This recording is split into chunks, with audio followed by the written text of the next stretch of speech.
يا أيها الذين آمنوا إذا نودي للصلاة من يوم الجمعة فاسعوا إلى ذكر الله وذروا البيع.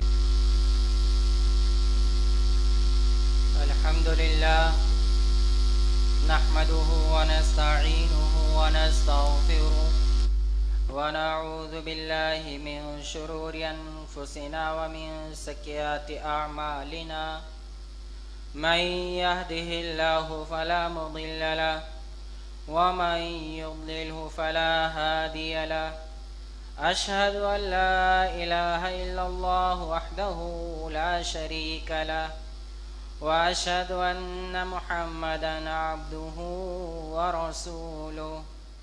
يا أيها الذين آمنوا اتقوا الله حق تقاته ولا تموتن إلا وأنتم مسلمون.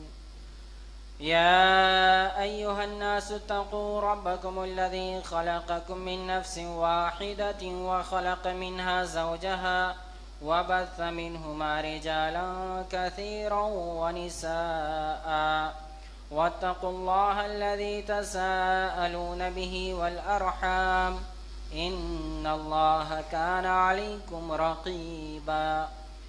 يا أيها الذين آمنوا اتقوا الله وقولوا قولا سديدا يصلح لكم أعمالكم ويغفر لكم ذنوبكم ومن يطع الله ورسوله فقد فاز فوزا عظيما. أما بعد فإن أصدق الحديث كتاب الله وخير الهدي هدي محمد صلى الله عليه وسلم وشر الأمور محدثاتها وكل محدثة بدعة وكل بدعة ضلالة وكل ضلالة في النار. أعوذ بالله السميع العليم من الشيطان الرجيم. بسم الله الرحمن الرحيم.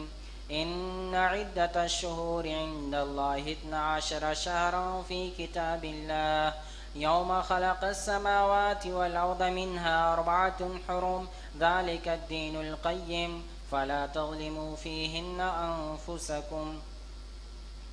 سورة توبہ آیت نمبر 36. وقال النبي صلى الله عليه وسلم لا عدوى ولا طيرة ولا هام ولا سفر رواہ الشیخان.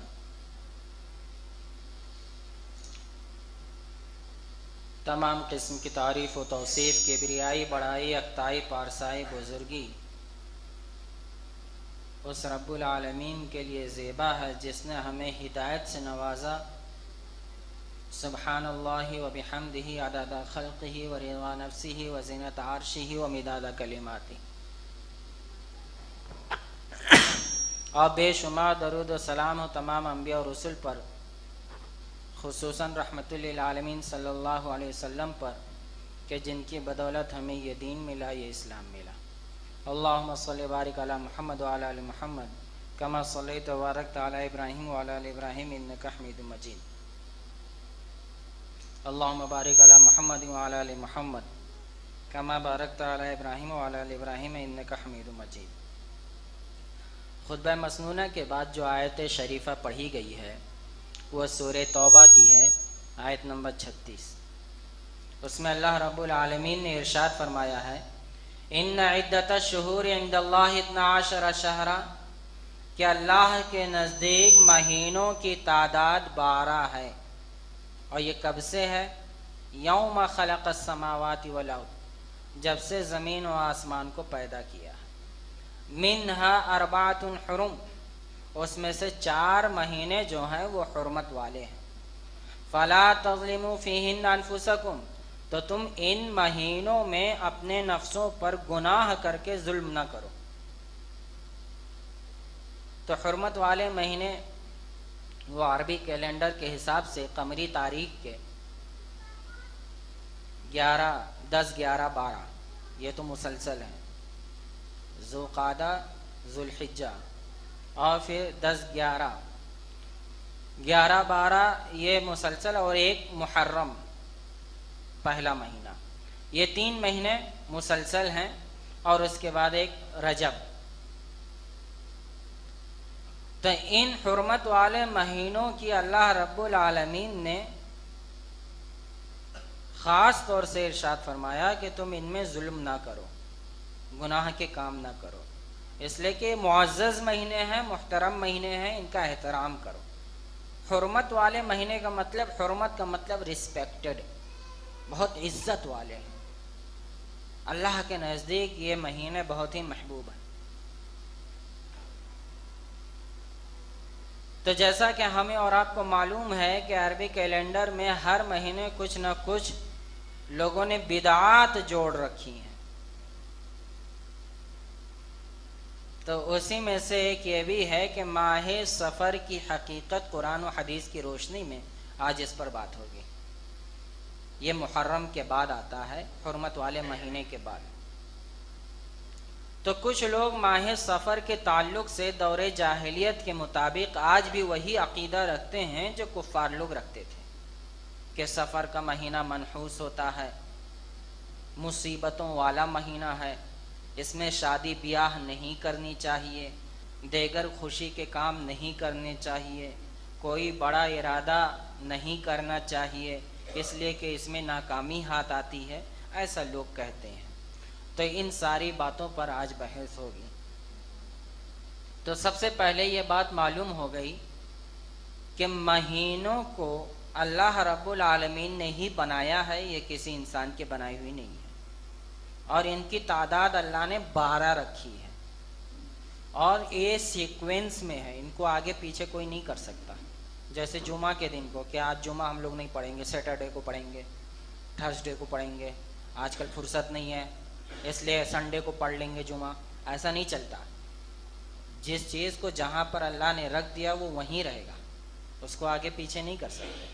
تو ان مہینوں کو بھی آگے پیچھے نہیں کر سکتے، لیکن کفار مکہ کا یہ عمل تھا کہ کبھی حرمت والے مہینے کو تاخیر کر دیتے یا کبھی تقدیم کر دیتے، کہتے کہ سفر حرمت والے مہینے میں اس سال سے ہے یا یہ آئندہ سال سے نہیں ہے، وہ ایسی باتیں کیا کرتے تھے۔ اس کو نسی کہتے ہیں، وہ آگے والی آیت میں ہے، سورہ توبہ کی آیت نمبر 37 میں، انما النسیء زیادۃ فی الکفر، کہ مہینوں میں آگے پیچھے کرنا یہ کفریہ کام ہے، یہ کفر میں سے ہے۔ خیر، اس مہینے کے تعلق سے اللہ کے رسول صلی اللہ علیہ وسلم کی ایک حدیث ہے جو بخاری اور مسلم میں بھی ہے، لا عن ابی ہریرہ رضی اللہ تعالی عنہ قال قال رسول اللہ صلی اللہ علیہ وسلم، حضرت ابو ہریرہ رضی اللہ تعالی عنہ سے روایت ہے، یہ بیان فرماتے ہیں کہ اللہ کے رسول صلی اللہ علیہ وسلم نے ارشاد فرمایا کہ لا عدوہ، کوئی بیماری چھوا چھات والی نہیں ہے، ولا طیارتا، اور نہ کوئی چیز بدشگونی کی ہے، ولا حامتا، اور نہ ہی الو کے بولنے سے کسی کا کوئی نقصان ہوتا ہے، ولا سفر، اور نہ ہی سفر مہینہ منحوس ہے، جیسا لوگ سمجھتے ہیں نیستی والا مہینہ ہے، نحوست والا مہینہ ہے، ایسا کچھ نہیں ہے۔ تو اس مہینے میں اس حدیث کی تشریح جو ہے وہ اس طرح سے ہے کہ لا عدوہ، کوئی بیماری ایسی نہیں ہے کہ جو چھوا چھات والی ہو۔ مطلب یہ ہے کہ متعدی بیماریوں میں اثر اللہ کے حکم سے ہوتا ہے، یہ اثر کی بات کہی جا رہی ہے۔ تو دوسری جو روایت میں ہے کہ مجذوم کو دیکھ کر تم ایسے بھاگو جیسے شیر سے بھاگتے ہو، وہ اس لیے ہے کہ کہیں ایسا نہ ہو کہ آدمی کا ایمان کمزور ہو اور وہ یہ سمجھ بیٹھے کہ فلاں سے ملاقات کیا تھا اس لیے مجھ سے یہ بیماری ہو گئی، تو ایسی کوئی بات نہیں ہے۔ یا ایسی بیماری کو بھی کہتے ہیں کہ ایک بار ایک اونٹ میں کسی کو لگ جائے تو پورے باڑے میں اونٹ کے باڑے میں جتنے بھی ہوں، ایک باڑے میں جتنے اونٹ ہوں، سب کو یہ تکلیف ہو جاتی ہے۔ تو لیکن حدیث کا منشا یہ ہے کہ یہ اللہ کے مرضی کے مطابق ہوتی ہے اور اللہ کی منشا کے مطابق ہوتی ہے۔ بدشگونی لینا، بدشگونی کیا ہے کہ بدشگونی لینے کے کئی طریقے تھے، جیسے کہ سورہ مائدہ میں آیت نمبر 3 میں ہے وَأَن تَسْتَقْسِمُوا بِالْأَزْلَامِ، کہ پانسا لگانا بھی حرام ہے۔ تو پانسا لگانے میں یہ ہوتا تھا، تیر کا پانسا لگاتے تھے کہ عرب والے کفار مکہ جب کبھی کوئی کام کا ارادہ کرتے تو 3 تیر لگواتے تھے، تو وہ تیر ہلا کر ایک آدمی دیتا تھا جوتشی یا کاہن، اس میں لکھا ہوتا تھا افعل، کر، تب تو وہ کام کرتے تھے، جو بھی کام انہوں نے سوچ رکھا وہ کر دیتے۔ جب آتا لا تفعل، مت کر، تو وہ نہیں کرتے تھے۔ اور تیسرے تیر میں جو ہوتا تھا کچھ بھی نہیں لکھا ہوتا تھا، تو یہ عمل کرتے تھے جب تک 2 میں سے کوئی آ نہ جائے، کر یا نہ کر۔ تو اگر ان کے پاس آ گیا، تیر ہاتھ میں آ گیا کہ نہ کر، تو وہ نہیں کرتے تھے۔ جو بھی ارادہ رکھتے، کاروبار کا، شادی کا، بیاہ کا، سفر کا یا کسی بھی طرح کا، تو وہ کام نہیں کرتے تھے۔ تو اللہ کے رسول صلی اللہ علیہ وسلم نے بھی اسے منع فرمایا، اور اللہ رب العالمین نے آگے فرمایا ذالکم فسق، یہ گناہ کے کام ہے۔ ان تیر کے ذریعے سے تم پیش آمدہ مسائل کا حل نہیں نکال سکتے۔ اور بہت سے لوگ پتھر پھینکتے ہیں، پتھر لکیر کھینچ کے پتھر پھینکتے ہیں، اگر پتھر دائیں طرف چلا گیا تو کریں گے، بائیں طرف چلا گیا تو نہیں کریں گے۔ اور ہمارے ہندوستان میں عام طور سے یہ ہوتا ہے، وہ تو کچھ کرتے نہیں ہیں بدشگونی، لیکن اگر ہو جائے تو وہ پھر آگے نہیں بڑھتے ہیں۔ جیسے کالی بلی راستے میں آ جائے تو سمجھتے بس اب نہیں جانا، یہیں سے گھر واپس، جو بھی ارادہ تھا ختم کرو۔ تو یہ سب غلط بات ہے، کفریہ بات ہے۔ اس بلی کا کیا لینا دینا؟ بلی بیچاری خود ہی ماری ماری پھر رہی ہے، اس کا آپ کے مستقبل سے کوئی لینا دینا نہیں ہے۔ یہ اللہ کا حکم اور اللہ کا فیصلہ ہے جو کچھ بھی ہے۔ تو اس طریقے سے ہمارے ادھر ایک یہ بھی ہوتا ہے کہ بہت سے لوگ گھروں پر اگر کوا بول رہا ہے تو اسے برا سمجھتے ہیں، الو بول رہا ہے تو برا سمجھتے ہیں، روایت آگے آئیں گی۔ تو یہ سب بدشگونی کے اعمال ہیں اور یہ سب کفریہ کام ہے، ان سے بچنا چاہیے۔ یا یہ ولا ہم، اور الو کے بولنے سے بھی کوئی نحوست نہیں ہوتی۔ بہت سے لوگ سمجھتے ہیں کہ الو گھر پر بولتا ہے تو کوئی بری خبر لاتا ہے یا بری خبر کا اشارہ ہوتا ہے، یہ سراسر غلط بات ہے۔ ایسا کچھ نہیں ہے، وہ ایک پرندہ ہے، وہ تو ظاہر سی بات ہے بولے گا، ایسا تھوڑی ہے کہ منہ میں کچھ بند لگا کر رکھا ہے کہ وہ نہ بولے۔ لیکن اسے مستقبل سے جوڑ کر دیکھنا یا اپنے آئندہ مسائل کو جوڑ کر دیکھنا، یہ کفریہ کام ہے کہ الو نے بول دیا تو لہذا یہ بری خبر ہے، ایسا نہیں ہے۔ ولا سفر، اور نہ ہی سفر کوئی بری چیز ہے، منحوس ہے۔ ادھر سفر سے مراد کیا ہے، اس کے بارے میں 3 اقوال ہیں۔ علامہ ابن عثیمین بیان فرماتے ہیں کہ سب سے پہلا قول تو یہ ہے کہ عرب والے اس مہینے کو منحوس سمجھتے تھے۔ منحوس اس لیے سمجھتے تھے کیونکہ ذوالقعدہ اور ذوالحجہ اور محرم میں حج کے سفر سے واپس ہونے کے بعد لوگوں کے درمیان، کفار مکہ کے درمیان لڑائی شروع ہو جاتی تھی۔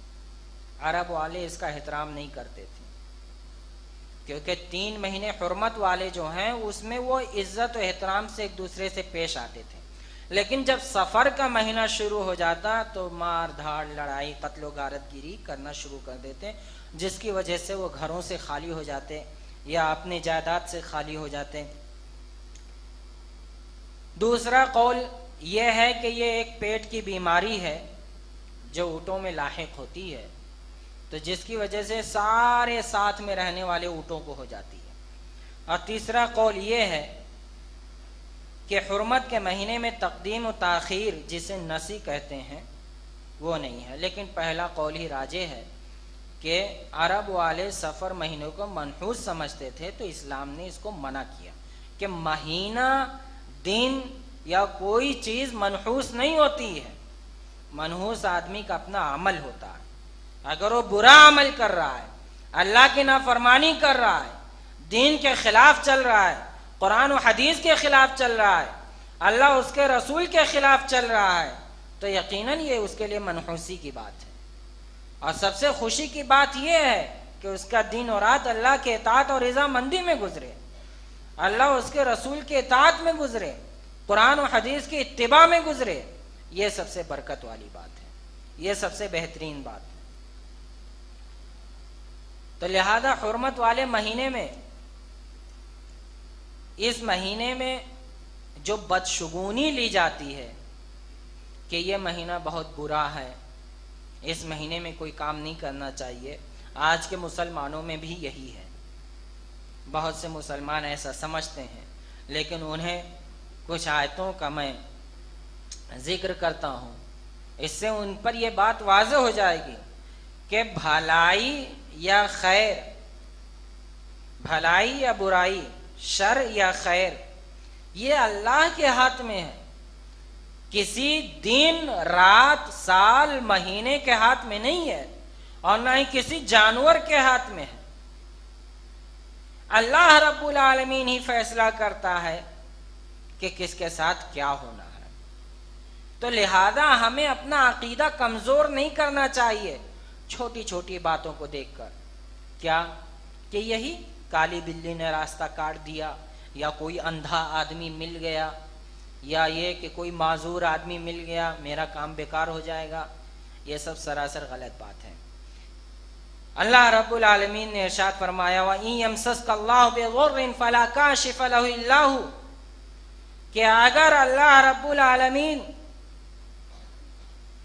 کوئی مصیبت اتار دے تو کوئی اسے دور نہیں کر سکتا۔ دنیا میں کوئی ایسی طاقت نہیں ہے کہ اللہ نے جو فیصلہ برا کر دیا ہو اسے کوئی ٹال دے۔ وَإِن يُرِدْكَ بِخَيْرٍ فَلَا رَادَّ لِفَضْلِهِ، اور اگر اللہ تعالیٰ کسی کو اپنے فضل سے نوازنا چاہے تو جنات و انسانوں میں اور پوری مخلوقات میں ایسا کوئی نہیں ہے جو اس کے فضل کو روک دے، اس کی رحمت کو روک دے، اس کی برکت کو رکاوٹ بنا دے، ایسا نہیں ہے۔ یصیب بہ من یشاء من عبادی، اپنا فضل اپنے بندوں میں سے جس پر چاہتا ہے کرتا ہے۔ وَهُوَ الْغَفُورُ الرَّحِيمُ، وہ نہایت بخشنے والا اور مہربانی کرنے والا ہے۔ یہ سورہ یونس کی آیت نمبر 107 ہے۔ وَمَا أَصَابَكُم مِّن مُّصِیبَةٍ فَبِمَا كَسَبَتْ أَیْدِیکُم وَیَعْفُو عَن کَثِیر، تمہیں جو بھی مصیبت آتی ہے یہ تمہارے اعمال کا نتیجہ ہے، یہ تمہارے کرتوتوں کا نتیجہ ہے، جیسا عمل ہوگا ویسی بات ہوگی۔ وَيَعْفُو عَن کَثِیر، ورنہ تو اللہ تعالیٰ اگر ہر عمل کے بدلے میں سزا دینے لگے تو کوئی اس دنیا میں بچ ہی نہیں سکتا، وہ تو بہت سی چیزوں کو معاف کر دیتا ہے، اس کا بدلہ ہی نہیں لیتا ہے۔ اللہ اکبر۔ یہ سورہ شورى کی آیت نمبر 30، سورہ نساء آیت نمبر 79 ما اصابک من حسنۃ فمن اللہ، کہ تمہیں جو بھی بھلائی پہنچتی ہے وہ اللہ کی طرف سے ہے۔ وما اصابک من سیئۃ فمن نفسک، اور جو بھی برائی پہنچتی ہے وہ تمہاری طرف سے ہے۔ قل کل من عند اللہ، نہیں، کہہ دو کہ سب چیز اللہ کی طرف سے ہے۔ اللہ کی مشیت ہوتی ہے کہ کس کے ساتھ بھلائی ہو کس کے ساتھ برائی ہو، لیکن ہاں اس میں کبھی کبھی ایسا بھی ہوتا ہے کہ بندوں کا عمل شامل ہوتا ہے جس کی وجہ سے وہ سزا کے طور پر ان پر برائی آ جاتی ہے یا کوئی مصیبت آ جاتی ہے۔ شاہ عبد الحق دہلوی لا عدوى ولا سفر ولا حامہ اس حدیث کے تحت بیان فرماتے ہیں اشعۃ اللمعات میں کہ سفر کو بلاؤں اور آفتوں کے نازل ہونے کا مہینہ سمجھنا یہ سراسر عقیدہ باطل ہے اور اس کی کوئی حقیقت نہیں ہے، اور اگر کوئی ایسا عقیدہ رکھتا ہے تو وہ سراسر حدیث کے خلاف ہے۔ تو لہذا ان آیات سے یہ بات واضح ہو گئی کہ سفر مہینے میں کوئی نحوست نہیں ہے اور نہ کسی چیز میں کوئی نحوست ہے۔ نحوست اگر ہے تو آدمی کے گناہوں کے کاموں میں ہے، اس کے برے اعمال میں ہے، اللہ اس کے رسول کی مخالفت میں ہے، اللہ اس کے رسول کی نافرمانی کرنے میں ہے۔ اس مہینے میں ایسا نہیں ہے کہ اللہ اس کے رسول نے کچھ کام کرنے سے منع کر دیا ہو۔ اگر ہم حدیث میں تاریخ کی ورق گردانی کریں تو ایسے کئی واقعات ملتے ہیں جو اللہ کے رسول صلی اللہ علیہ وسلم نے سفر کے مہینے میں انہیں انجام دیا ہے، سفر کے مہینے میں انجام دیا ہے، جس میں سے ایک یہ بھی ہے کہ سب سے پہلا جو غزوہ ہوا تھا ہجرت سے ٹھیک 12 مہینے کے بعد، اس کو غزوہ ابوا کے نام سے جانتے ہیں۔ اس میں یہ ہوا تھا کہ حضرت حمزہ بن عبد المطلب کو آپ نے عالم دیا تھا، اور صرف مہاجرین ہی صحابہ اکرام تھے اس لشکر میں، اور آپ کفار مکہ کی تجارتی قافلے کا گھیراؤ کرنا چاہتے تھے، تو یہ آپ نے سفر کے مہینے میں دیا تھا، یہ کام سفر کے مہینے میں کیا تھا۔ تو لہذا اس سے یہ پتہ چلا اللہ کے رسول صلی اللہ علیہ وسلم ایسا نہیں ہے کہ سفر کا مہینہ آنے سے کوئی بھی کام کرنے سے رک جاتے، ایسا نہیں ہے۔ اور سن 3 ہجری میں سفر میں ہی عزل و قارہ کا واقعہ بھی پیش آیا، جس میں عزل و قارہ والے لوگوں نے 10 معلمین کو طلب کیا اللہ کے رسول سے، اور فرمایا، کہا کہ اللہ کے رسول ہمیں دینی تعلیم و تبلیغ کے لیے 10 ایسے معلم دیجئے جن سے ہمارے قبیلے میں اسلام پھیل جائے۔ تو اللہ کے رسول صلی اللہ علیہ وسلم نے مرثد بن ابی مرثد غنوی کو ساتھ میں بھیجا، ان کی قیادت میں مکمل 10 لوگوں کو بھیجا، جن کے ساتھ خبیب بن عدی بھی تھے۔ یہ جب حجاز کے سرحدی علاقے بنو حذیل کے کنویں رجیع کے پاس پہنچے تو وہاں پر ان لوگوں نے غداری کی، اور صحابہ اکرام کے ساتھ پھر وہ شہادت کا واقعہ پیش آیا، اور انہیں 8 لوگوں کو وہیں پر شہید کر دیا، اور خبیب بن عدی اور زید بن دثنہ کو غلام اور قیدی بنا کر مکہ میں بیچ دیا، کیونکہ ان کی اچھی قیمت لگتی، کیونکہ بدر میں انہوں نے کفار مکہ کے کئی بڑے لیڈروں کو قتل کیا تھا۔ تو لہذا اس حدیث سے بھی یہ بات واضح ہو گئی کہ اللہ کے رسول صلی اللہ علیہ وسلم سفر کے مہینے میں کوئی بھی کام کرنے سے چوکتے نہیں تھے، رکتے نہیں تھے، کوئی بھی نیک کام ہو اسے فوراً کرتے تھے۔ سن 4 ہجری میں وہ بھی سفر کا ہی مہینہ تھا، بیر معونہ کا، جس میں واقعہ پیش آیا، جس میں 70 صحابہ کرام کو شہید کیا گیا، جس میں سے عصیہ، رال اور زکوان والوں نے مل کر کئی صحابہ کرام، سارے صحابہ کرام کو شہید کر دیا، سوائے کعب بن زید بن نجار کو، جو زخمی کر دیے گئے تھے۔ بعد میں خندق کے دن ان کی شہادت ہوئی۔ تو اللہ کے رسول صلی اللہ علیہ وسلم اس لیے ان معلمین کو، مبلغین کو بھیجنے سے منع نہیں کیا کہ سفر کا مہینہ چل رہا اس لیے نہیں بھیجیں گے، بھیجا آپ نے، اور جو کچھ ہونا تھا وہ ہوا، اللہ رب العالمین کی طرف سے جو کچھ ہونا تھا ہو گیا، قدر اللہ ما شاء ما فعل۔ تو اس سے یہ پتہ چلا کہ جو لوگ اس مہینے کو منحوس سمجھتے ہیں وہ قرآن و حدیث کے خلاف ہیں۔ اس مہینے کے تعلق سے ایک بات یہ بھی ہے کہ اس میں سفر مہینے کی آخری بدھ کو چاشت کے وقت ایک نماز پڑھتے ہیں، اور اس نماز کے پڑھنے کی وجہ بتاتے ہیں۔ اس لیے اس نماز کو پڑھتے ہیں کیونکہ اس میں ہر سال 3,20,000 مصیبتیں ماہ سفر کے آخری بدھ میں نازل ہوتی ہیں، تو اگر یہ نوافل کا اہتمام کرے تو یہ مصیبتیں اس سے ٹل جائیں گی۔ یہ سراسر خرافات کی بات ہے، قرآن و حدیث میں اس کا ذکر نہیں ہے۔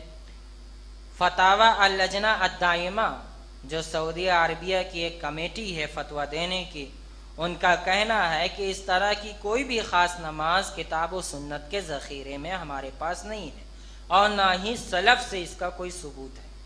اور بھی بہت سے لوگ کچھ خاص آیات کو پڑھتے ہیں اور جو نہ پڑھے تو اس کو پانی میں گھول کے بچوں کو پلا دیتے ہیں اور یہ کہتے ہیں کہ سال بھر جو بھی مصیبت ہوگی اس سے یہ سب کام کرنے والے، ورد کرنے والے محفوظ رہیں گے۔ سراسر غلط بات ہے، توہمات ہے۔ اللہم لا مانع لما اعطیت ولا معطی لما منعت ولا ينفع ذا الجد منک الجد۔ اگر اللہ تعالیٰ تو کوئی بھی چیز دینا چاہتا ہے تو دنیا کی کوئی طاقت نہیں کہ اسے روک دے، اور جو تو چھیننا چاہتا ہے تو دنیا کی کوئی طاقت نہیں کہ اسے دے دے۔ یہ ہم اور آپ ہر نماز میں یہ پڑھتے بھی رہتے ہیں، تو لہذا اس پر عقیدہ بھی ہونا چاہیے۔ حسبنا اللہ و نعم الوکیل، اللہ پر ہی توکل و بھروسہ ہونا چاہیے۔ تو لہذا ان ساری باتوں سے یہ بات واضح ہو گئی، احادیث سے، آیات سے اور ان سارے واقعات سے، کہ ماہ سفر مہینہ منحوس نہیں ہے اور نہ ہی نیستی والا ہے۔ جو ایسا اس مہینے کو سمجھتا ہے یہ کفار مکہ کا عمل ہے، یہ اسلام کا اس سے کوئی تعلق نہیں ہے۔ سارے مہینے، ساری چیزیں وہ اللہ کی طرف سے ہیں، مصیبت اللہ کی طرف سے آتی ہے اور اللہ ہی مصیبتوں کو ٹالنے والا ہے۔ انا للہ و انا الیہ راجعون، ہم یہ پڑھتے بھی ہیں۔ تو لہذا ہمیں یہ سمجھنا چاہیے کہ ہو سکتا ہے کہ مصیبت یا تو ہمارے بدعمالی کی وجہ سے ہے یا آزمائش کی وجہ سے ہے۔ خیر، اگر بدعمالی کی وجہ سے ہے تو ہمیں اصلاح کرنا چاہیے، اور اگر آزمائش کی وجہ سے ہے تو صبر کرنا چاہیے اور دعا کرنی چاہیے کہ اللہ اس مصیبت کو تو ہمارے لیے نعم البدل بنا دے۔ بس اتنا ہی آخر میں دعا ہے کہ اللہ ہمیں نیک عمل کی توفیق دے اور دنیا آخرت کی بھلائیوں سے نوازے، آمین۔